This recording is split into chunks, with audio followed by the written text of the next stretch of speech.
All right then. I'm recording. Roger Reeves, Peter Lane and Nita Burke joining us here. Pete, tell us the day that you met Roger. The day I met Roger. The first time I met Roger would have been when I first moved to Kilmore. I can't remember, the horse Wellcast might have been one of those horses he had. And yeah, he was just for Kilmore, he was just a lovely guy. You know, he was quiet. He was polite, and which was a bit of a contrast to a lot of the trainers in Kilmore at the time. Yeah, but just a very nice, pleasant person to talk to. I first met him when I was working for Maxine Brain as a young vet, and we went out, I think we might have gone out to his place to go or something, and Roger did a lot of breakers out in Lancefield, and he was always the man of patience with the horses. Like he had a very good reputation as a breaker, and anything you went out there, you knew they'd be well handled and well looked after, and yeah, he truly does. Or did love horses and dogs, cats. When Roger first came up here, he did move out to Lancefield and then moved into town around the corner. I suppose it was a retirement thing to come to Kilmore and be closer to family. Yeah. Roger was one of the quieter trainers. He was a real gentleman. He was probably one out of the box, really. He was a gentleman, and he got involved with the club. He got involved with most of the trainers in some way, in a friendly way, and he was always known to say a kind word about most people. He was a gentleman, really. He had a very good success rate at taking horses that had been previously trained by other people, and won many more races with them. Yes, he's a very good horseman. Definitely family. Yeah, no, I still miss him. Roger was around the stables. He'd do anything you asked him to do. Nothing was ever a trouble, but he also was a very good teacher in, you know, he'd say, oh gee, I haven't seen anyone put that on like that before, and I'd say, well, how would you do it? And he'd be able to show you, but he wouldn't say that you should do it his way. He'd just say that there was another way, or he'd be happy to watch you do it your way for a few days and say, oh, we could do this, or, you know, he was quite good at yeah, he just fitted in. He fitted into our place like he was, like Pete said, a father figure for both of us, I guess, in a way. But and he loved our horses and our dogs like they were his. Like he was, we had a little pony, and he got him going on the long reins, and so we could put him in the cart. And our older dog Lexi, he taught, how many things would he have taught her? Like she can do a multitude of tricks because Roger spent his time teaching Lexi things. It was really good. He's very humble, you know.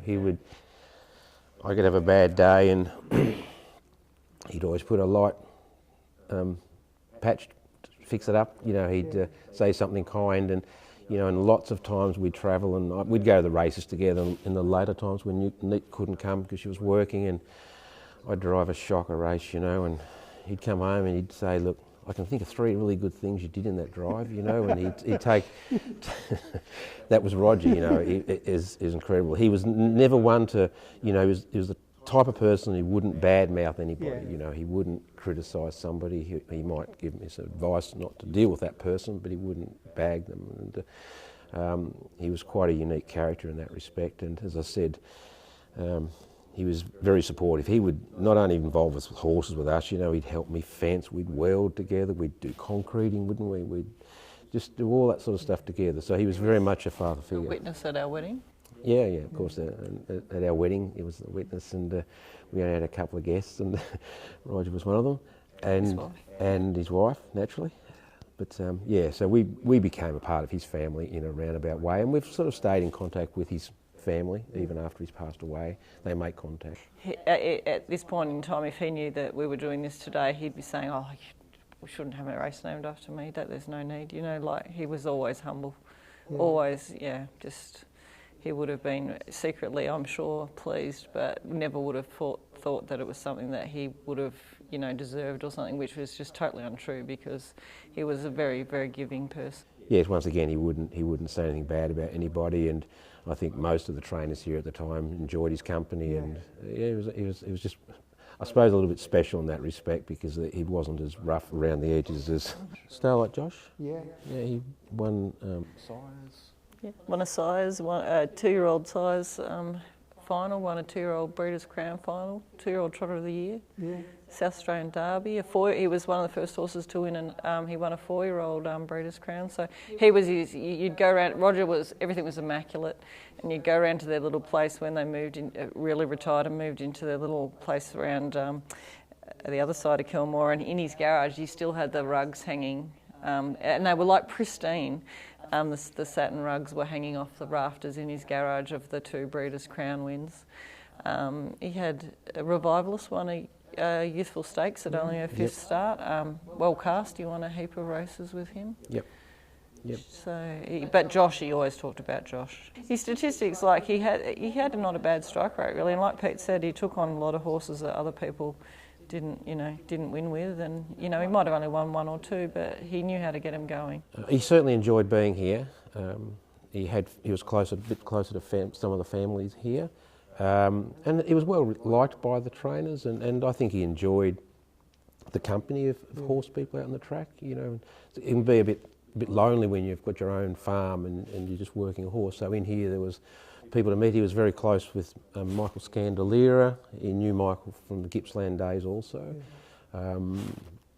Mikasa. Yeah. Yep. So some of the people he used to know in harness racing moved to Kilmore as well, and I think that made the transition a little bit easier.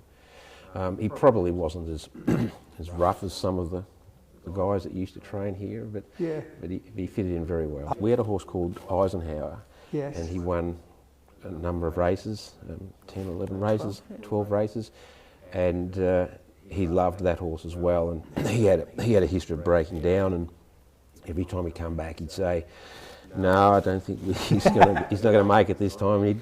He'd come out and he'd win another 3 or 4 races each season, and so he was a good horse. And then he was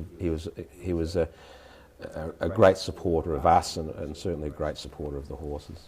It's nice to remember the people who are very special to this town. There's been a lot of people who are very special in this town, and Roger's one of them. Yeah, the older guys used to talk about the great numbers of horses that were trained here. As I said earlier, there was a massive number of horses, and the colourful characters they were. You're talking about the Shins and the likes, and Kilmore must have been an amazing place. So when we got here, there were still fairly large numbers, but it's whittled away a lot over the last 20 years. Yeah. But it's a great place, Kilmore. The history a little bit about Kilmore, at least geographically to the track, is that George Street is the next street over. Alan and Knight bought a cottage across the road, which is the car, at the back of the car park there now. That was a property that was owned by them. Eventually, they must have sold off houses on that side, because most of those houses would have had stables in behind. When we first came, nearly every house, when I came, they all including did. A cottage down the corner that Jack Knight brought in from one of the just an old unit, and I think that's where Carl O'Dwyer first set up. Then Carl set up stables in George Street, and then there was people like everyone trained in George everybody Street. trained in George Street. And the stables that have all now been pulled down, but Jack Knight had stables where Red Shin used to train for him. It's all developed now. But even opposite out where we live in George Street now, most of the houses on the opposite side of the road still have stables in the backyard, but they're being sold now to be developed. And a bit of the history that I've understood is that at some stage back around 1950 or something, harness racing was introduced here, basically to save the club, I think, at the time.